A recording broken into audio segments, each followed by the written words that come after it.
Benvinguts a casa. Soc en Marc Casabosch. Els dies que em llevo inspirat faig de divulgador i des de fa un grapat d'anys vivim aquí, amb la meva parella i els nostres fills, enmig de boscos i camps, enmig de la natura, al Solsonès, i cultivem la vida cada dia.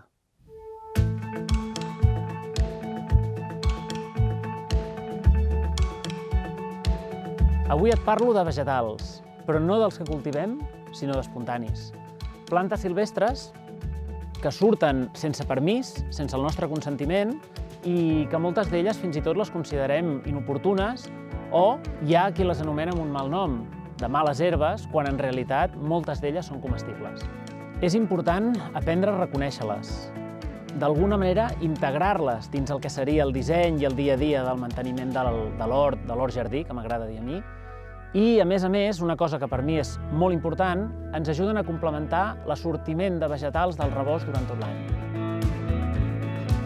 Fixeu-vos aquí, quina meravella! Això és una feixa de l'hort, a l'hivern, en repòs, i allà on el pagès errant només hi veuria males herbes, tu i jo hi veurem menjar.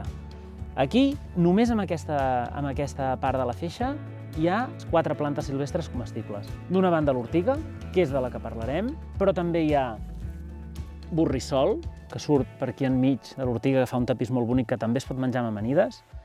També hi ha malves i, a més, també em sembla que hi he vist floroví, que és això que sembla ortiga, però que no ho és. Com collim l'ortiga? L'ortiga la collim, si som molt valents, podem anar sense guants, a pèl, i el que calgui, però no costa res posar-se uns guants de jardineria, agafar unes tisores de podar, ja que ho fem-ho bé. Llavors, què collim? Acostumem a collir les parts superiors de totes les tiges que veiguem més tendres. Virtuts de les ortigues. Les ortigues, fins i tot, encara que no us ho sembli, es poden menjar crues. Si agafeu i direu, ostres, crues, però com podem menjar ortigues crues amb el poder urticant que tenen? Només que amb una mà de morter o amb una trituradora les matxaquem, el poder urticant desapareix. Destruïm els pèls que té urticants, la substància, i ens la podem menjar. És exquisida si la fem cruixent, amb gratinats, afegida a sopes, a salses, a patés vegetals, patés de bolets. I a més una altra cosa, si en algun moment, com jo, que porto els guants, que en lloc de portar-los bé els porto gastats, us pica una mica l'ortiga, dius, ai, que m'he picat, agafeu una mica, per exemple, d'una altra planta silvestre, com pot ser el plantatge, que pot ser tant el de fulla estreta com el de fulla ampla, i allà on us hagi picat l'ortiga i noteu una mica de cuissó, us fregueu amb molta força, si pot ser fins i tot la podeu matxacar abans, i el plantatge també us ajudarà a alleugerir una miqueta la cuissó. Fixa't, quina meravella! Aquí una altra espècie que m'encanta, una planta, la pimpinella, Sanguisorban minor, que és molt menuda, però és molt divertida a la cuina. Les fulles, tendres quan són ben tendres, els brots més tendres, sobretot, mariden molt bé amb el peix marinat. A més, la gràcia que poden tenir també és afegides, per exemple, amb vinagrats d'hivern. Sempre li donaran aquell punt refrescant que tant agraeixen els fermentats i envinagrats. A l'hora de recol·lectar-la, és important que la podem. És una planta relativament delicada, que ens ajudaran molt les tisores o amb les mans, però que siguem molt delicats, molt curosos a l'hora de procedir, perquè el que es tracta és que ens agafem els brots i, com la majoria de vegades passa, mantenim l'ulla de la planta perquè pugui seguir rebrotant. La pimpinella la trobem als marges de l'hort, als marges del jardí i als marges dels camps, dels boscos. És una planta que us hi heu de fixar perquè és menuda, però quan hi poseu l'ull veureu que n'hi ha moltíssima per tot arreu. La ravenissa blanca, en aquest cas. Interessant per molts motius, però sobretot dues coses. Les flors de la ravenissa blanca, que són comestibles en cru, tenen un gust picantó que recorda una miqueta el pebre, mostassa, les podem afegir a les amanides o en podem fer una cosa molt divertida que a mi m'agrada molt. Colliu un grapat de flors de ravenissa, les poseu en un potet i podeu fer un oli de ravenissa blanca deliciós.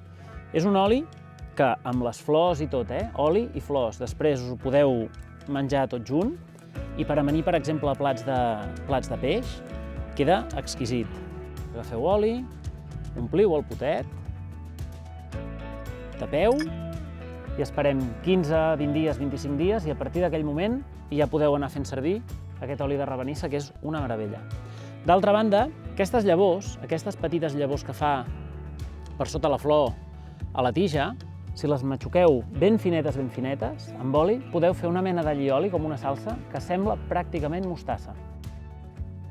Borraines, les borrajes, potser borraines, borratges. A l'època, diguem-ne, freda de l'any o a l'inici fins i tot de la primavera, a final d'hivern, la trobem en forma de roseta basal, que en diem, és a dir, que quan la planta encara està menuda, molt aixetada, molt arran de terra, i és quan és millor per recol·lectar-la per les seves fulles. És una planta que és pilosa, té uns pèls rígids. Aquests pèls rígids, quan la cuinem, es destrueixen amb la cocció. Què més? És una planta que creix a les vores de camins, a les vores de bosc, als erms.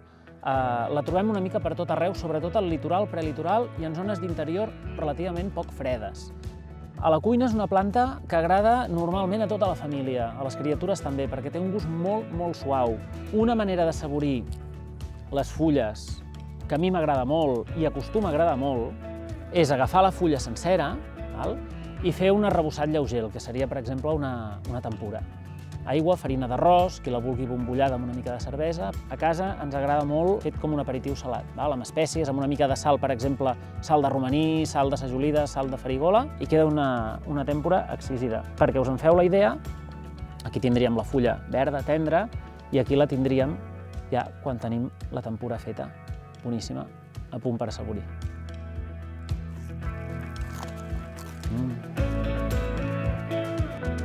Les plantes silvestres ens ajuden a comprendre el sòl que hem de cultivar. A més, ens permeten disposar de vegetals frescos durant tot l'any sense cap tipus d'inversió d'energia ni temps, perquè creixen sols. I precisament per això, la tasca tan important que estan desenvolupant col·lectius com Eixarcolant, on el que es promou és precisament posar en valor tot aquest potencial i aquest tresor que tenim al costat de casa.